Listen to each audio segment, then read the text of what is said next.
In this video, we'll discuss every algebra student's least favorite topic, the logarithm. However, this year when we look at logarithms, we'll do it a little differently.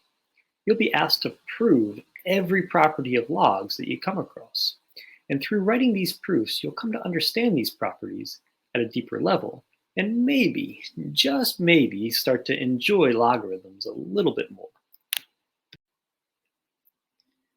Let's start, as we always do, with a definition. Logs are exponents. Make no mistake about it. Master this, get A's. This means when I have y equals log base b of x, this is entirely equivalent to b to the y equals x. So when I say that logs are exponents, I'm literally saying that the y, whatever the log is equal to, is the exponent in an exponential statement.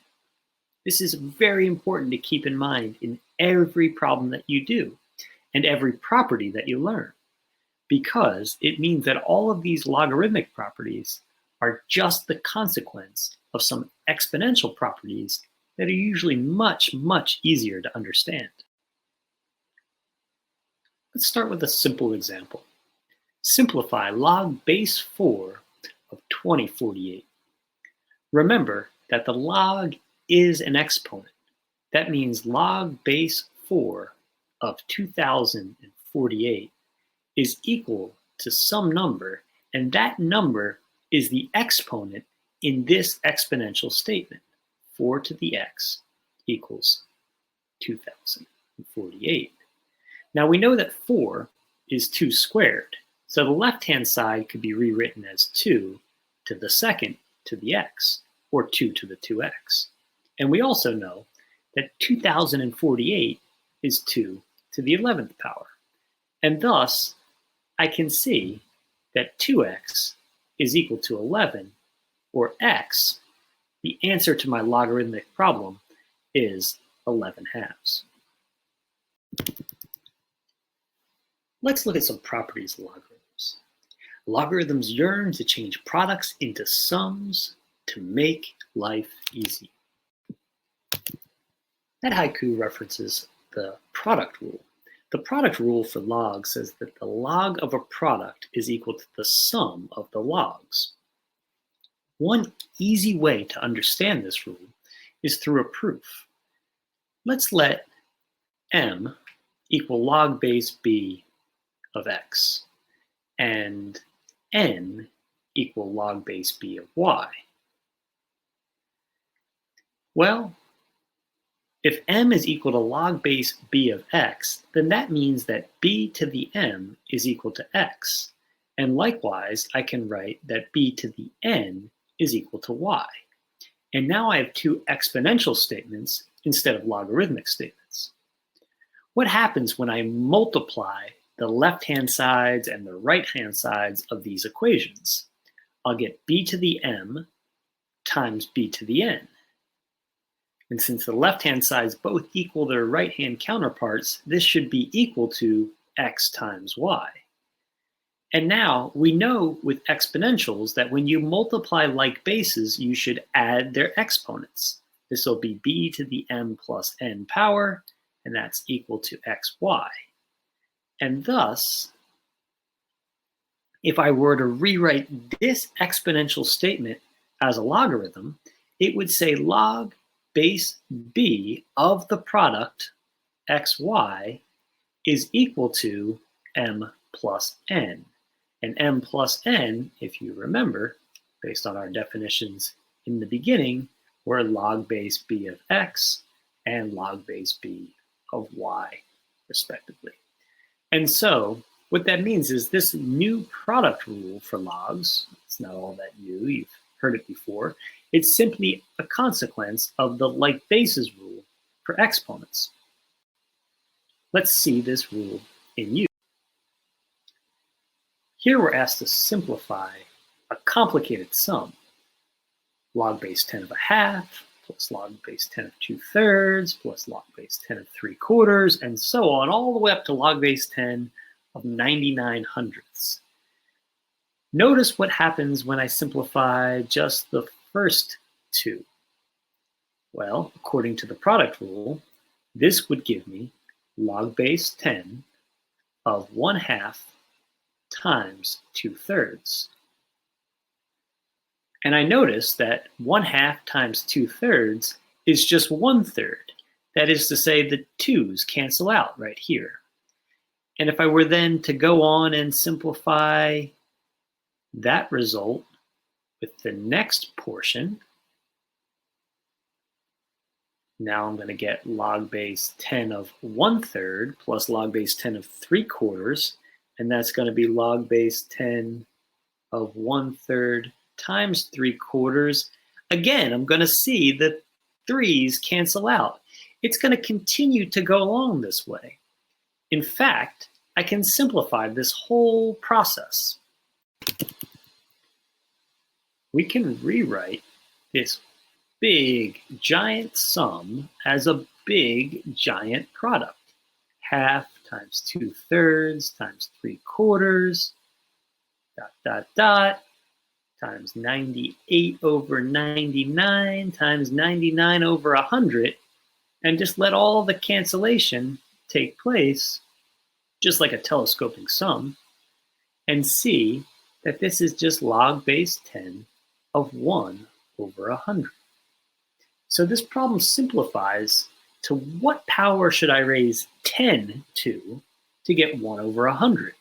And of course, if you raise 10 to the second power, you get 100, which means if you raise 10 to the negative second power, you'll get 1 over 100. And that's the answer, -2. Let's look at some other properties of logs.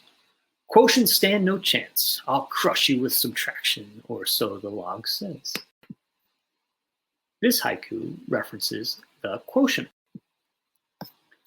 The quotient rule for logs says that the log of a quotient is the difference of the logs. We'll take this without proof, because on your next problem set, you'll be asked to prove this one.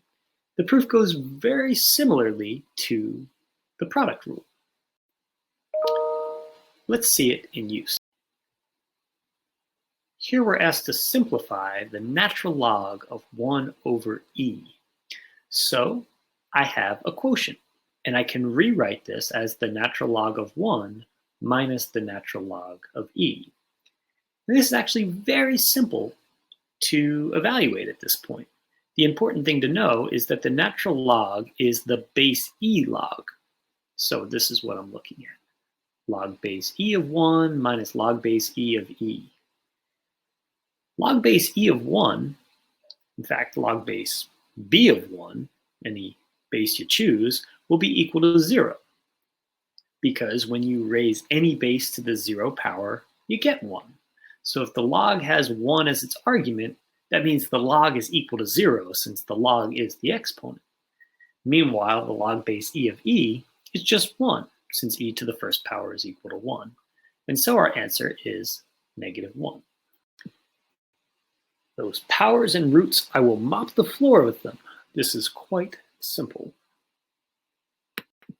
These logs are getting kind of aggressive. This one references the power rule. The power rule for logs says that the log base b of x to the nth power is n times log base b of x. I can prove this pretty simply. One way to prove it is just to say that since exponentiation is repeated multiplication, and repeated multiplication would result in repeated summing of the logarithms, and repeated summing can be described with multiplication, the log is pretty obvious, or the rule is pretty obvious. Another way to do it would be to set log base b of x to the nth power, that's in my argument there, equal to some other variable, maybe call it m, and this means that an exponential statement b to the m is equal to x to the n. If I want to solve this equation for x, I'll need to raise both sides of the equation to the 1 over n power. And so I'll find that b to the m over n is equal to x. And now if I rewrite this exponential statement back in logarithmic form, I'll get log base b of x, the argument I was after, is equal to m over n. Multiplying both sides by n gives me n times log base b of x is equal to m, which is log base b of x to the n, thus proving the rule. And that's another way to look at this rule, that it's simply a consequence of this property of exponents. Let's see the rule in action. If I'm asked to simplify log base 3 of 81 times the square root of 3, this is as simple as recognizing that 81 is 3 to the 4th power, and the square root of 3 is 3 to the half power. And thus, since I have like bases in my argument, I have log base 3 of 3 to the 4 and 1/2 power. Just write it as the 4.5 power. The power rule says I can rewrite this as 4.5 times log base 3 of 3, and of course log base 3 of 3 is equal to 1, and so my answer is just 4.5. Changing bases like a hermit crab does shells. Make your choice wisely. This haiku references the change of base rule. The change of base rule, or property for logs, says log base b of x is equal to log base c of x over log base c of b. This property used to be extremely useful when our older calculators didn't have the log base function where we could choose any base that we wanted. So we would often use it with base 10, the common log, or the natural log, in order to evaluate a particular logarithm that we were after that wasn't so easy to evaluate algebraically. Now we'll use it mostly in problem solving. Let's see how. In this example, you're asked to simplify 16 to the log base 2 of 11. Notice that this is an exponential statement. 16 is raised to a power, but that power is also a logarithm. So what I'll do is I'll start off by saying that this is equal to some dummy variable x, and I'll seek to find x. I can take this exponential statement and put it in logarithmic form. That would look like this. Log base 16 of x is equal to the exponent.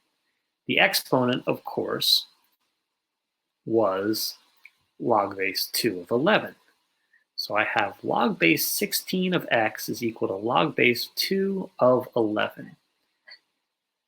The change of base rule allows me to rewrite this. I'll use common log, though you can choose any base that you like in the rewrite.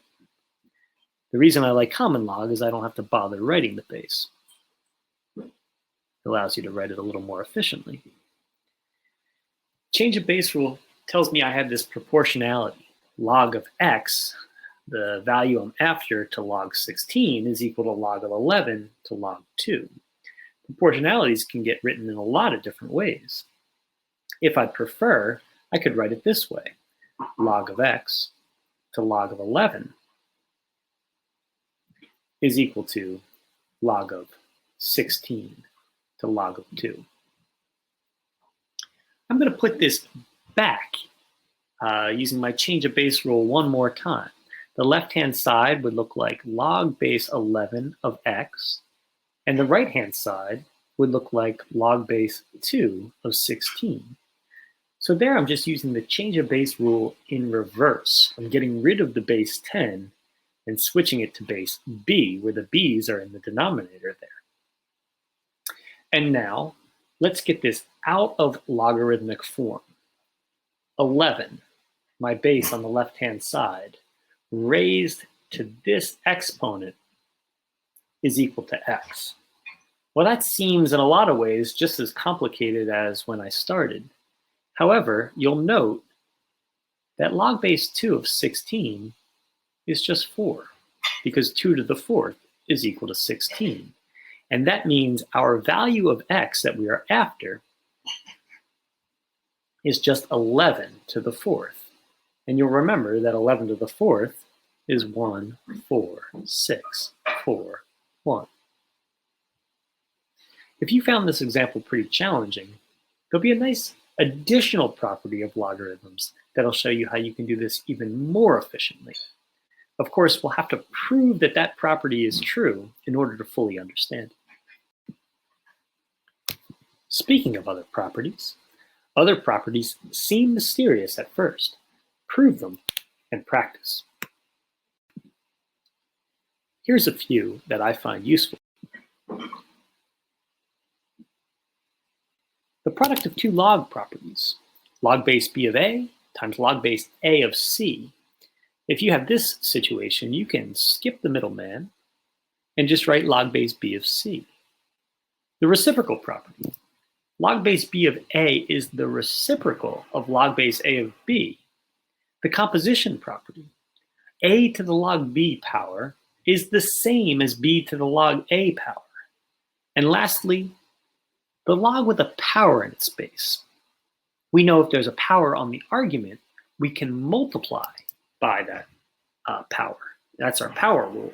But when the power falls in the base, we can instead divide by the power in the base, 1 over n rather than times n. Let's see some of these properties in action.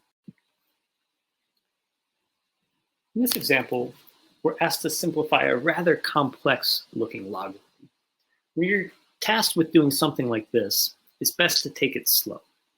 I'll rewrite the log on the left as the log base 3 of 9 to the 1/3 power, since the cube root is the same as the 1/3. And then I'll rewrite the log base 9 of the square root of 0.3 repeating as the log base 3 squared of 0.3 repeating to the 1/2 power. So I took care of the radicals, but I also rewrote that base 9 in the second log as base 3 squared. And that's very important because if you have any hope of writing this as a single logarithm, which you don't have to do, but it's helpful, then you need to use that power of the base rule. I'll use that in the next step, along with a few other simplifications.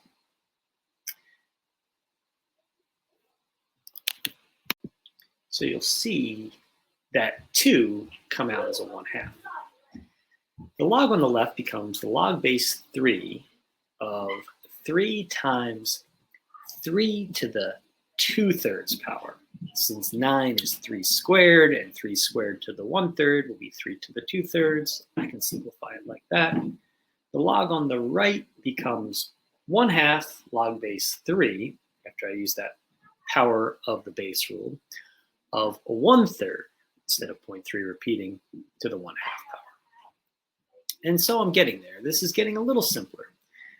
Next, I'll write it as log base 3 of 3 to the 5/3 power, since 3 to the 1st times 3 to the 2/3 will be 3 to the 1 2/3, which is the same as 5/3. And then the second log, I can write this as log base 3 of 1/3 raised to the 1/4 power. I'm putting that half that was out as the coefficient up in the exponent with the other half and multiplying. Okay, now I am just about ready to use my quotient rule, but first let me rewrite this 1/3 as a 3 to the negative 1. And so my argument on that second log will be 3 to the negative 1 to the 1/4, which is 3 to the negative 1/4 power. Now we're ready for the quotient rule. And this becomes a log base 3 of the first argument over the second argument. So that's log base 3 of 3 to the 5/3 in the numerator and 3 to the negative 1/4 in the denominator. And thus, I can finish this problem just using rules for exponents. This will be log base 3 of 3 to the 5/3 minus a negative 1/4 or plus a quarter. And so my answer is just that exponent, 5/3 plus a quarter, which is, of course, 20/12 plus 3/12, or 23/12. And so we can see how you can use all of these log rules in conjunction to simplify a very complicated looking problem.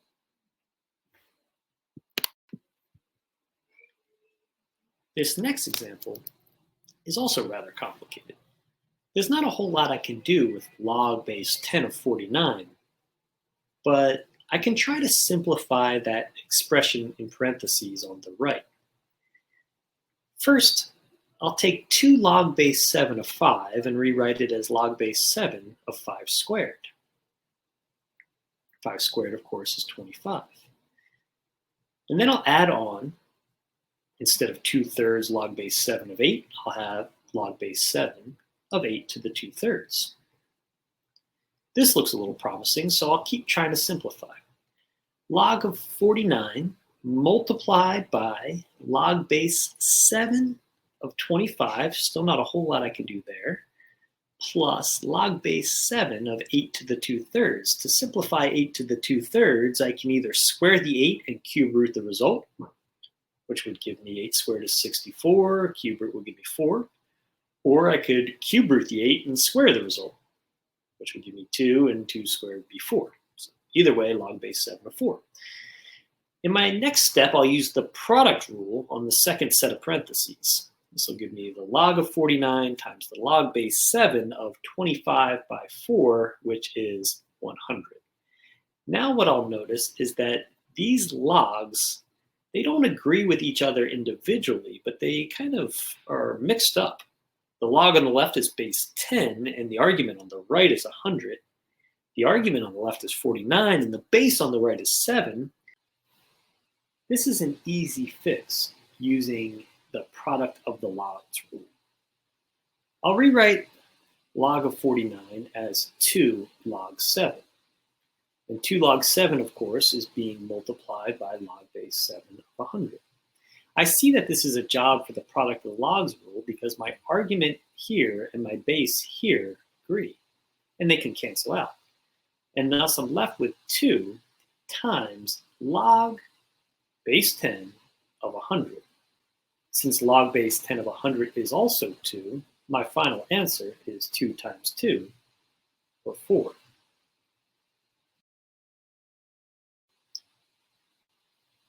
Here we'll look at one last example. Here I have negative log base 3 of 2 divided by the reciprocal of log base 2 of 9. My reciprocal rule tells me that I'm able to rewrite that reciprocal as log base 9 of 2. And you can see already this thing is simplified tremendously. I can then rewrite this using my power of a base rule as log base 3 of 2 over log base 3 squared of 2. And this 2, the power of the base, can come out and multiply by a half.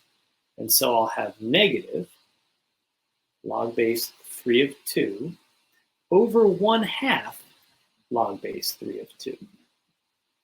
And thus, I can cancel log base 3 of 2 in the numerator, leaving a 1, and log base 3 of 2 in the denominator. And that just leaves me negative 1 divided by a half, which of course is equal to negative 2. I hope you're starting to see that some of these more exotic log properties allow you to simplify expressions that are extremely complicated much, much quicker. We'll finish with one last haiku. "What is your purpose?" I asked the logarithm. He did not answer.